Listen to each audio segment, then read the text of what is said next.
សួស្តីប្រិយមិត្តអ្នកស្ដាប់ទាំងអស់គ្នាសូមស្វាគមន៍មកកាន់ podcast ពន្លឺជីវិតក្នុងបរិយាកាសដ៏ខុសក្តៅនាថ្ងៃនេះ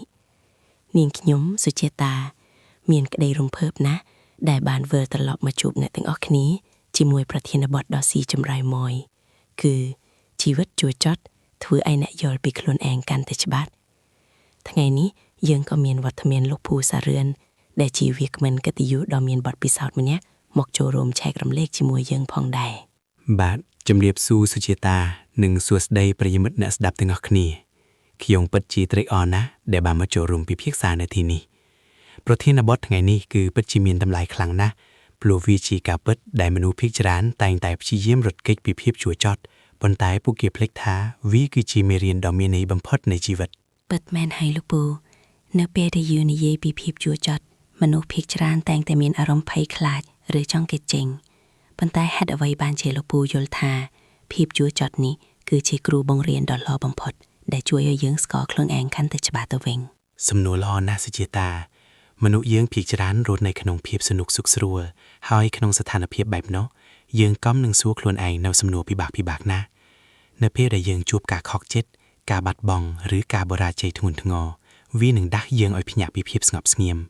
វាបង្ខំឲ្យយើងត្រូវប្រឈមមុខនឹងការពិតហើយពិនិត្យមើលពីសមត្ថភាពពិតប្រាកដរបស់យើង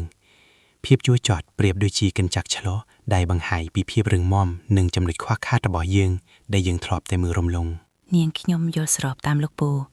កាលពីមុននាងខ្ញុំធ្លាប់ជួបការបរាជ័យក្នុងអាជីពការងារមួយដែលធ្វើឲ្យនាងខ្ញុំមានអារម្មណ៍ថាខ្លួនឯងគ្មានតម្លៃថោះតែសោះប៉ុន្តែនៅពេលដែលវេលាកន្លងផុតទៅនាងខ្ញុំស្រាប់តែដឹងថាបើគ្មានការបរាជ័យនៅពេលនោះទេនាងខ្ញុំប្រហែលជាមិនបានដឹងថាខ្លួនឯងចូលចិត្តការងារផ្នែកនិយាយចែករំលែកបែបនេះឡើយតើលោកពូធ្លាប់មានបទពិសោធន៍បែបនេះដែរឬទេពិតជាធ្លាប់មានសុជាតាកាលពីក្មេងខ្ញុំធ្លាប់បាត់បង់អ្វីគ្រប់យ៉ាងសូម្បីតែផ្ទះសម្បែង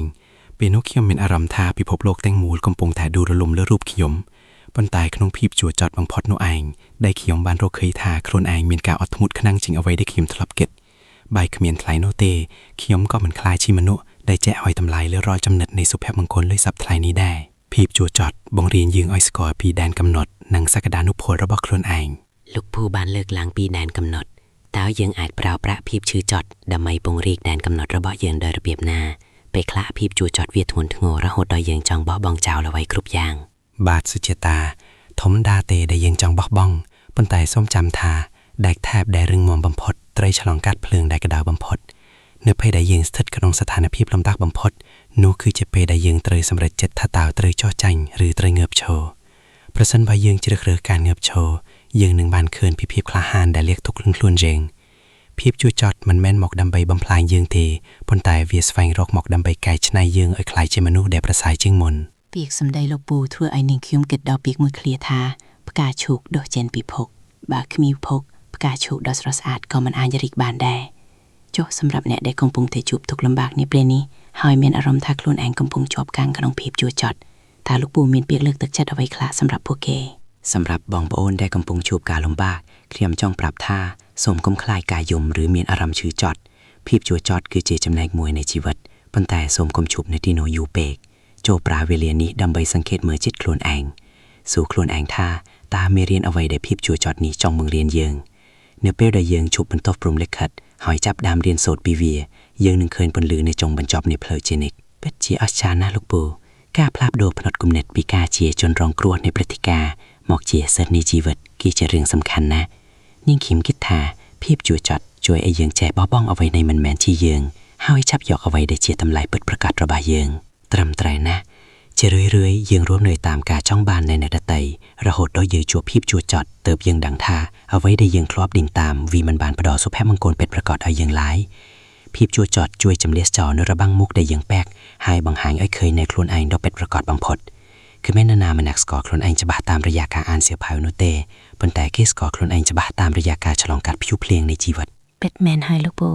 សរុបមកវិញភាពជួចចត់មិនមែនជាសត្រូវរបស់យើងទេប៉ុន្តែវាគឺជាគ្រូដែលមកក្នុងរូបភាពដែលយើងមិនចង់បានវាដាស់យើងឲ្យមានស្មារតីរឹងមាំជួយឲ្យយើងយល់ពីក្តីស្រឡាញ់ភាពអត់ធ្មត់និងក្តីសង្ឃឹម